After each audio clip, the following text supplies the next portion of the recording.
মধ্যপ্রাচ্যে আর কোনো মার্কিন সামরিক ঘাঁটির আধিপত্য থাকছে না। এই অসম্ভব পরিবর্তনের পেছনে বড় ভূমিকা রাখছে ইরানের হামলা। কারণ গত 50 বছর ধরে মধ্যপ্রাচ্যে যে সামরিক শক্তির উপর ভর করে আমেরিকা পুরো অঞ্চলকে নিয়ন্ত্রণ করে এসেছে, সেই শক্তির কেন্দ্রবিন্দুতে এখন বড় আঘাত এসেছে। ইরানের হামলার পর মধ্যপ্রাচ্যে থাকা যুক্তরাষ্ট্রের গুরুত্বপূর্ণ সামরিক স্থাপনাগুলো নতুন বাস্তবতার মুখোমুখি হয়েছে। যে ঘাঁটিগুলো একসময় ছিল আমেরিকার শক্তির প্রতীক, যেখান থেকে ওয়াশিংটন পারস্য উপসাগর থেকে শুরু করে পুরো মধ্যপ্রাচ্যের সামরিক কর্মকাণ্ড পরিচালনা করত, আজ সেই ঘাঁটিগুলোর ভবিষ্যৎ নিয়ে বড় প্রশ্ন তৈরি হয়েছে। আমেরিকার অভ্যন্তরে এখন সবচেয়ে বড় আলোচনা যে সামরিক কাঠামোর মাধ্যমে যুক্তরাষ্ট্র গত কয়েক দশক ধরে মধ্যপ্রাচ্যে নিজের প্রভাব ধরে রেখেছিল, সেটি কি আগের মতো কার্যকর থাকবে, নাকি ইরানের হামলা মধ্যপ্রাচ্যের আমেরিকা 50 বছরের সামরিক কৌশলের একটি বড় পরিবর্তনের সূচনা করছে? কারণ বিষয়টি শুধু কয়েকটি সামরিক স্থাপনার ক্ষতির মধ্যে সীমাবদ্ধ নেই, এর সঙ্গে জড়িয়ে আছে পারস্য উপসাগরের নিয়ন্ত্রণ, বিশ্বের জ্বালানি সরবরাহ ব্যবস্থা এবং আগামী দিনের আন্তর্জাতিক শক্তি ভারসাম্য। একদিকে ইরান দেখাতে চাইছে দূরপাল্লার ক্ষেপণাস্ত্র, ড্রোন এবং আধুনিক প্রযুক্তির মাধ্যমে বড় সামরিক শক্তিকেও চ্যালেঞ্জ করা সম্ভব। অন্যদিকে যুক্তরাষ্ট্র এখন হিসাব করতে হচ্ছে আগের মতো বিশাল সামরিক ঘাঁটি নির্ভর কৌশল কি ভবিষ্যতে কার্যকর থাকবে। আজকের ভিডিওতে আমরা আলোচনা করব ইরানের হামলার পর মধ্যপ্রাচ্যের মার্কিন সামরিক ঘাঁটিগুলোর সামনে কি ধরনের চ্যালেঞ্জ তৈরি হয়েছে, কেন গত 50 বছরের সবচেয়ে গুরুত্বপূর্ণ সামরিক কাঠামো এখন নতুন পরীক্ষার মুখে, যুক্তরাষ্ট্র কি আবার আগের মতো শক্ত অবস্থানে ফিরে যেতে পারবে, এবং ডোনাল্ড ট্রাম্পের নতুন ইকোনমিক ডি ডে ও ইরানের বিরুদ্ধে অর্থনৈতিক চাপের কৌশল এই পুরো পরিস্থিতিকে কোন দিকে নিয়ে যেতে পারে। পাশাপাশি আমরা দেখব মধ্যপ্রাচ্যের শক্তিগুলো কি আগের মতো আমেরিকার নিরাপত্তা ব্যবস্থার উপর নির্ভর করবে, নাকি নতুন শক্তির সমীকরণে ইরান, তুরস্ক, চীন ও রাশিয়ার ভূমিকা আরো বাড়বে। সবচেয়ে বড় প্রশ্ন, ইরানের এই হামলা কি শুধু কয়েকটি সামরিক স্থাপনার সংকট, নাকি এটি মধ্যপ্রাচ্যের দীর্ঘদিনের শক্তির ভারসাম্যের একটি বড় পরিবর্তনের শুরু? চলুন শুরু করি। প্রথমেই যে বিষয়টি বুঝতে হবে, মধ্যপ্রাচ্যে আমেরিকার সামরিক ঘাঁটিগুলো শুধু কয়েকটি সেনা অবস্থানের নাম নয়, এগুলো ছিল যুক্তরাষ্ট্রের দীর্ঘদিনের ভূ রাজনৈতিক কৌশলের মূল ভিত্তি। কারণ মধ্যপ্রাচ্য শুধু একটি অঞ্চল নয়, এটি বিশ্বের সবচেয়ে গুরুত্বপূর্ণ কৌশলগত এলাকাগুলোর একটি। একদিকে এই অঞ্চলে রয়েছে বিশ্বের অন্যতম বড় তেল ও গ্যাসের মজুদ, অন্যদিকে ইউরোপ, এশিয়া এবং আফ্রিকার মধ্যে বাণিজ্যিক যোগাযোগের গুরুত্বপূর্ণ পথ এই অঞ্চলের মধ্যে দিয়ে গেছে। আর এই কারণে দ্বিতীয় বিশ্বযুদ্ধের পর থেকে ধীরে ধীরে মধ্যপ্রাচ্য নিজেদের প্রভাব বাড়াতে শুরু করেছে যুক্তরাষ্ট্র। গত কয়েক দশকে ওয়াশিংটন এই অঞ্চলে এমন একটি সামরিক নেটওয়ার্ক তৈরি করে যা শুধু যুদ্ধের সময় নয়, শান্তির সময়েও আমেরিকাকে দ্রুত সিদ্ধান্ত নেওয়ার ক্ষমতা দিয়েছে। বাহরাইন, কুয়েত, কাতার, ইরাক এবং সংযুক্ত আরব আমিরাত, এই দেশগুলোতে থাকা মার্কিন সামরিক স্থাপনাগুলো ছিল সেই কৌশলের গুরুত্বপূর্ণ অংশ। এই ঘাঁটিগুলো থেকে আমেরিকা আঞ্চলিক পরিস্থিতি পর্যবেক্ষণ করত, বিমান অভিযান পরিচালনা করত, সামরিক সরঞ্জাম দ্রুত সরবরাহ করত এবং প্রয়োজন হলে কয়েক ঘন্টার মধ্যে বড় ধরনের সামরিক প্রতিক্রিয়া জানতে পারত।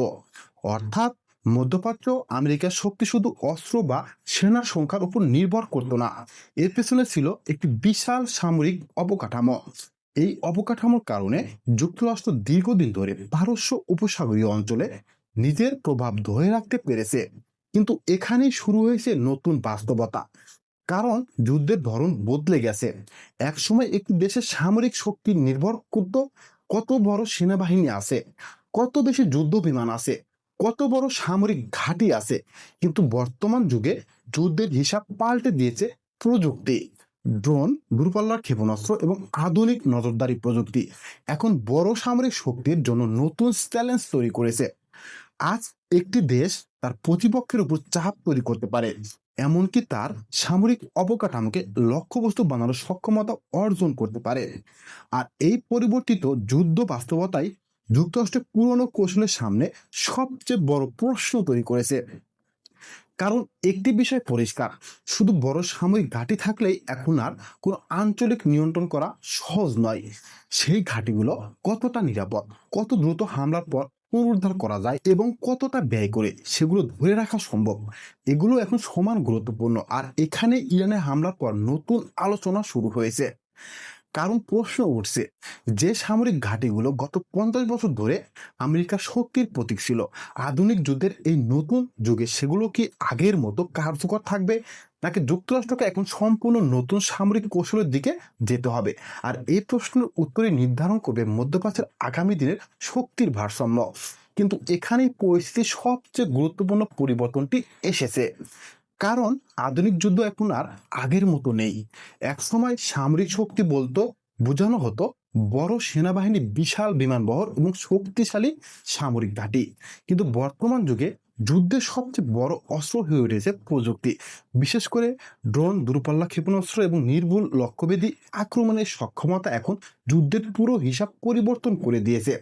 আর ইরানের সামরিক কৌশলের সবচেয়ে বড় দিক হলো কম খরচে প্রতিপক্ষের গুরুত্বপূর্ণ স্থাপনার উপর দীর্ঘ দূরত্ব থেকে চাপ তৈরি করার সক্ষমতা। এখন একটি বিষয় বুঝতে হবে, মধ্যপ্রাচ্যে যুক্তরাষ্ট্রের সামরিক ঘাঁটিগুলো শুধু সেনাদের থাকার জায়গা ছিল না, এগুলো ছিল আমেরিকার আঞ্চলিক শক্তি প্রদর্শনের এক ভয়াবহ কেন্দ্র। এই ঘাঁটিগুলো থেকে বিমান পরিচালনা, গোয়েন্দা নজরদারি এবং দ্রুত সামরিক প্রতিক্রিয়ার ব্যবস্থা করা হতো। কিন্তু ইরানের হামলার পর যে বিষয়টি সামনে এসেছে সেটি হলো আধুনিক যুদ্ধে কোনো সামরিক স্থাপনা যত বড়ই হোক, সেটিকে সুরক্ষিত রাখা আগের চেয়ে অনেক কঠিন হয়ে গেছে। কারণ এখন প্রতিপক্ষকে মোকাবেলা করতে শুধু সেনা বা যুদ্ধ বিমান থাকলে হয় না, প্রয়োজন হয় উন্নত রাডার ব্যবস্থা, আকাশ প্রতিরক্ষা প্রযুক্তি, মিসাইল প্রতিরোধ ব্যবস্থা এবং হামলার পর দ্রুত পুনরুদ্ধারের সক্ষমতা। আর এখানেই তৈরি হয়েছে বড় প্রশ্ন, যদি একটি সামরিক ঘাঁটি বারবার সম্ভাব্য হামলার ঝুঁকিতে থাকে, তাহলে সেটিকে আগের মতো কার্যকর রাখতে কতটা অর্থ এবং প্রযুক্তি প্রয়োজন হবে? এই প্রশ্ন এখন শুধু সামরিক নয়, অর্থনৈতিক প্রশ্ন। কারণ একটি সামরিক ঘাঁটি তৈরি করা একেবারে বিনিয়োগ নয়, এটি পরিচালনা করতে হয় বছরের পর বছর। সেখানে প্রয়োজন হয় হাজার হাজার সেনা, অত্যাধুনিক প্রযুক্তি, অস্ত্রের মজুত এবং বিশাল লজিস্টিক ব্যবস্থা। আর যদি প্রতিটি ঘাঁটির নিরাপত্তা বাড়াতে হয়, তাহলে যুক্তরাষ্ট্রের সামরিক ব্যয়ের উপর আরও চাপ তৈরি হবে। এখানেই ইরানের কৌশলগত প্রভাব গুরুত্বপূর্ণ হয়ে উঠেছে। তেহরান দীর্ঘদিন ধরে এমন একটি সামরিক কাঠামো তৈরি করেছে যেখানে ড্রোন, ক্ষেপণাস্ত্র ব্যবস্থার মাধ্যমে দূর থেকে প্রতিপক্ষের উপর চাপ তৈরি করা সম্ভব। এই কৌশল দেখিয়েছে শুধু বড় সামরিক শক্তি থাকলেই সবসময় আধিপত্য ধরে রাখা যায় না, কারণ আধুনিক যুদ্ধক্ষেত্রে প্রযুক্তি, খরচ এবং প্রতিরোধ ক্ষমতাও সমান গুরুত্বপূর্ণ। আর এই বাস্তবতা যুক্তরাষ্ট্রকে নতুন করে চিন্তা করতে বাধ্য করছে। এখন প্রশ্ন হলো, ওয়াশিংটন কি আগের মতো বড় বড় সামরিক ঘাঁটির উপর নির্ভর করবে, নাকি ভবিষ্যতে আরো ছোট, দ্রুত পরিবর্তনশীল এবং প্রযুক্তি নির্ভরশীল সামরিক কৌশল গ্রহণ করবে? কারণ মধ্যপ্রাচ্য আমেরিকার সবচেয়ে বড় শক্তি ছিল তার উপস্থিতি, কিন্তু সেই উপস্থিতি যদি ধরে রাখতে ক্রমাগত বাড়তি খরচ, বাড়তি নিরাপত্তা এবং নতুন প্রযুক্তির প্রয়োজন হয়, তাহলে পুরো কৌশল নিয়েই নতুন করে হিসাব করতে হবে। আর এখান থেকেই শুরু হচ্ছে আসল সংকট, কারণ ইরানের হামলার প্রভাব শুধু সামরিক স্থাপনায় সীমাবদ্ধ নয়, এর প্রভাব পড়েছে মধ্যপ্রাচ্যের রাজনৈতিক সমীকরণেও। যে দেশগুলো এতদিন যুক্তরাষ্ট্রের নিরাপত্তা ব্যবস্থার উপর নির্ভর করেছে, তারাও এখন নতুন বাস্তবতা বিবেচনা করছে। তারা দেখতে চাইছে ভবিষ্যতে বড় কোনো সংকট তৈরি হলে যুক্তরাষ্ট্র আগের মতো দ্রুত এবং কার্যকরভাবে তাদের পাশে দাঁড়াতে পারবে কিনা। আর এই জায়গাতে ইরানের হামলা একটি বড় কৌশলগত বার্তা দিয়েছে, কারণ সামরিক শক্তির সবচেয়ে গুরুত্বপূর্ণ বিষয় শুধু অস্ত্র নয়, সবচেয়ে গুরুত্বপূর্ণ হলো প্রতিপক্ষ ও মিত্রদের কাছে সেই শক্তির বিশ্বাসযোগ্যতা। আর যখন সেই বিশ্বাসযোগ্যতা নিয়ে প্রশ্ন তৈরি হয়, তখন তার প্রভাব পুরো অঞ্চলের রাজনীতিতে পড়ে। এখন সবচেয়ে বড় বিষয় হলো, ইরানের হামলার পর মধ্যপ্রাচ্যে যুক্তরাষ্ট্রের যে বিশাল সামরিক কাঠামো তৈরি হয়েছিল, সেটি কি আবার আগের অবস্থায় ফিরে আনা সম্ভব?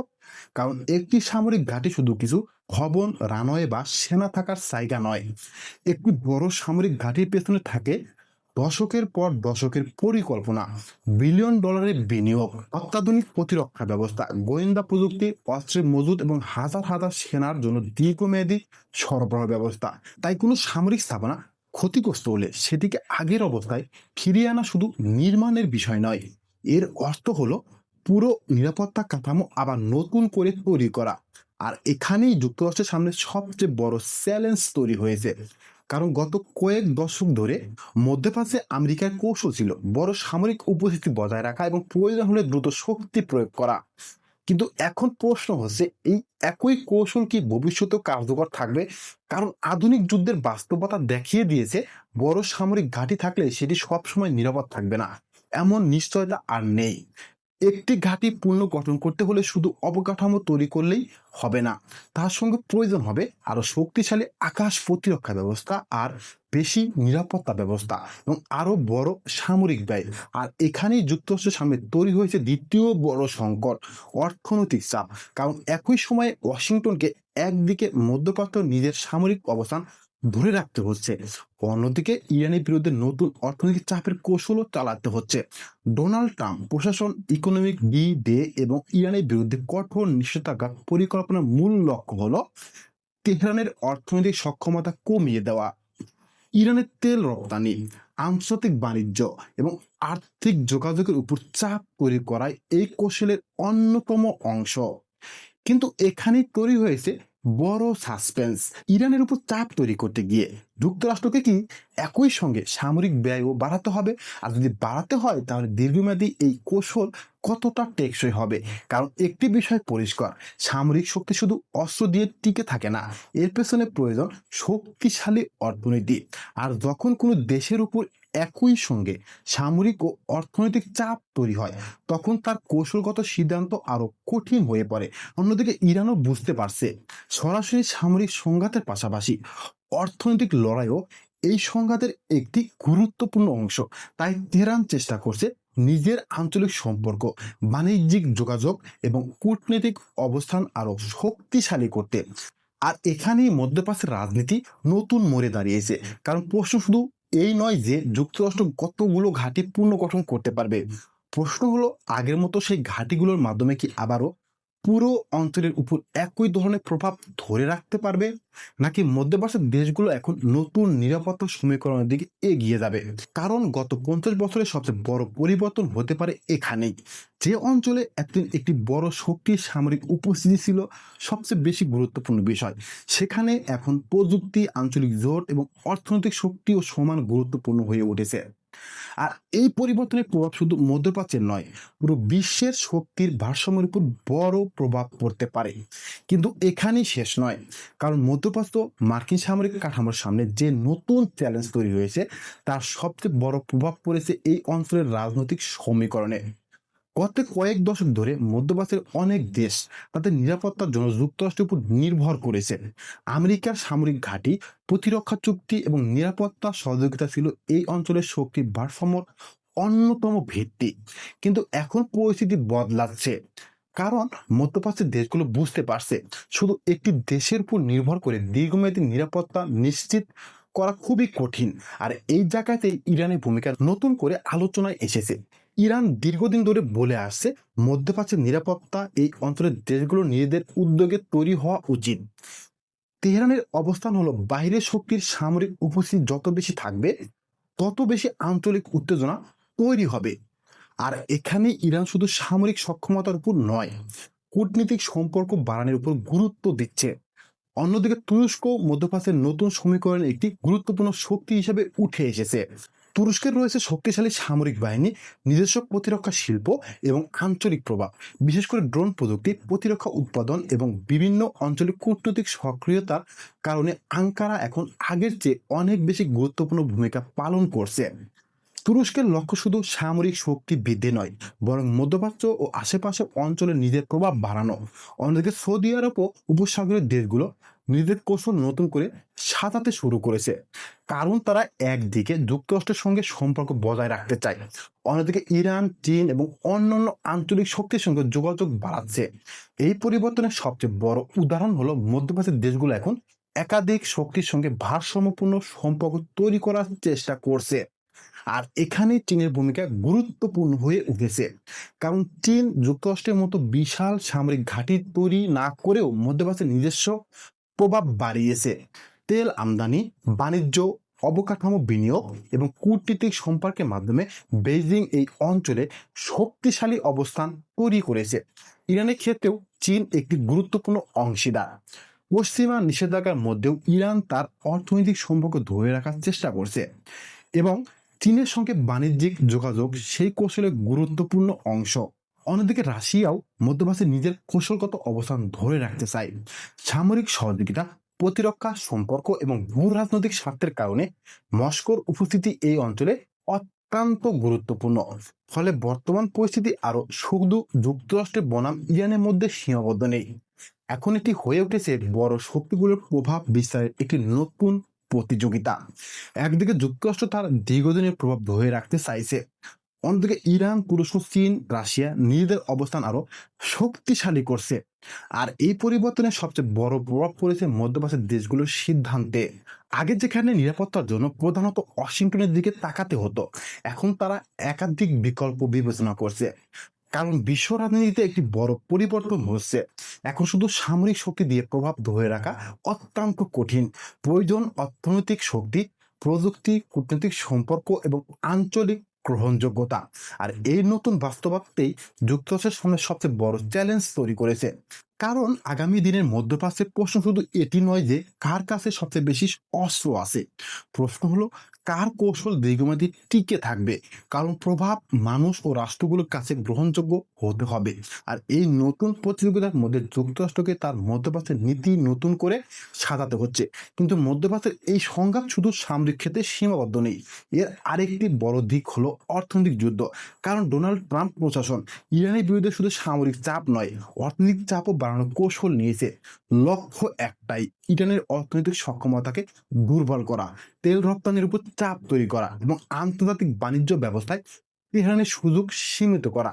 যুক্তরাষ্ট্রের কৌশল হলো ইরানের উপর এমন একটি চাপ তৈরি করা যাতে দেশটির অর্থনীতি সংকটে পড়ে এবং শেষ পর্যন্ত ওয়াশিংটনের শর্ত বিবেচনা করতে বাধ্য হয়। কিন্তু এখানেই তৈরি হয়েছে সবচেয়ে বড় সাসপেন্স। কারণ অর্থনৈতিক যুদ্ধ কখনো একমুখী হয় না। একটি দেশের উপর চাপ তৈরি করতে গেলে তার প্রভাব অনেক সময় বিশ্ব অর্থনীতির উপরেই পড়ে। বিশেষ করে ইরানের ক্ষেত্রেও বিষয়টি আরো গুরুত্বপূর্ণ, কারণ ইরান বিশ্বের অন্যতম গুরুত্বপূর্ণ জ্বালানি অঞ্চলের একটি দেশ। পারস্য উপসাগরীয় অঞ্চলের স্থিতিশীলতা সরাসরি যুক্ত বিশ্বের তেল সরবরাহ ব্যবস্থার সঙ্গে। তাই ইরানকে ঘিরে যে কোনো বড় উত্তেজনা তৈরি হলে তার প্রভাব পড়ে তেলের দামে, পরিবহন খরচে, বিশ্ববাজারে এবং সাধারণ মানুষের জীবনযাত্রার উপর। আর এখানেই যুক্তরাষ্ট্রের সামনে তৈরি হচ্ছে কঠিন হিসাব। কারণ একদিকে ওয়াশিংটন ইরানের উপর সর্বোচ্চ চাপ প্রয়োগ করতে চাইছে, অন্যদিকে তাকে নিশ্চিত করতে হচ্ছে এই চাপ যেন বিশ্ব অর্থনীতিতে এমন অস্থিরতা তৈরি করে না যা শেষ পর্যন্ত যুক্তরাষ্ট্রের জন্য সমস্যার কারণ হয়ে দাঁড়ায়। এখানে আরেকটি গুরুত্বপূর্ণ বিষয় হলো বর্তমান বিশ্ব আগের মতো নয়। একসময় নিষেধাজ্ঞা দিয়ে একটি দেশকে সম্পূর্ণ বিচ্ছিন্ন করা তুলনামূলকভাবে সহজ ছিল, কিন্তু এখন আন্তর্জাতিক রাজনীতিতে চীন, রাশিয়া এবং অন্যান্য শক্তির ভূমিকা বেড়েছে।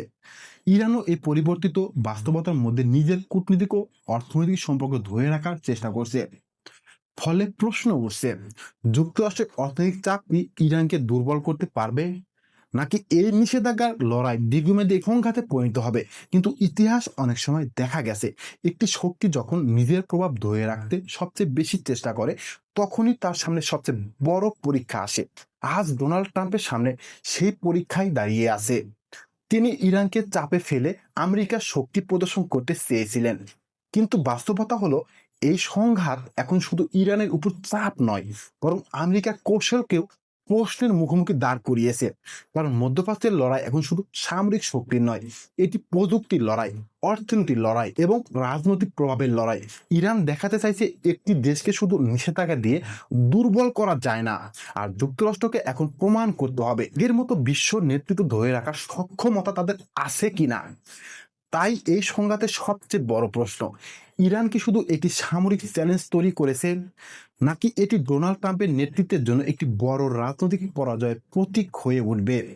তবে একটি বিষয় স্পষ্ট, মধ্যপ্রাচ্যের পুরনো শক্তির ভারসাম্য বদলাচ্ছে। যে অঞ্চলকে কয়েক দশক ধরে সামরিক ঘাঁটি ও শক্তির প্রদর্শনের মাধ্যমে নিয়ন্ত্রণ করা হয়েছে, সেই কৌশল এখন নতুন বাস্তবতার মুখোমুখি। ইরান দেখাতে চাইছে বড় শক্তির মোকাবেলা শুধু সেনা দিয়ে নয়, প্রযুক্তি, কৌশল এবং দীর্ঘমেয়াদী পরিকল্পনার মাধ্যমেও করা যায়? ডোনাল্ড ট্রাম্পের জন্য এখন সবচেয়ে বড় প্রশ্ন, ইরানকে চাপে ফেলতে গিয়ে তিনি কি আমেরিকার শক্তি আরো প্রতিষ্ঠিত করতে পারবেন, নাকি এই সংঘাতই তার নেতৃত্বের সবচেয়ে বড় রাজনৈতিক পরীক্ষায় পরিণত হবে? সেই উত্তর সময়ই দেবে।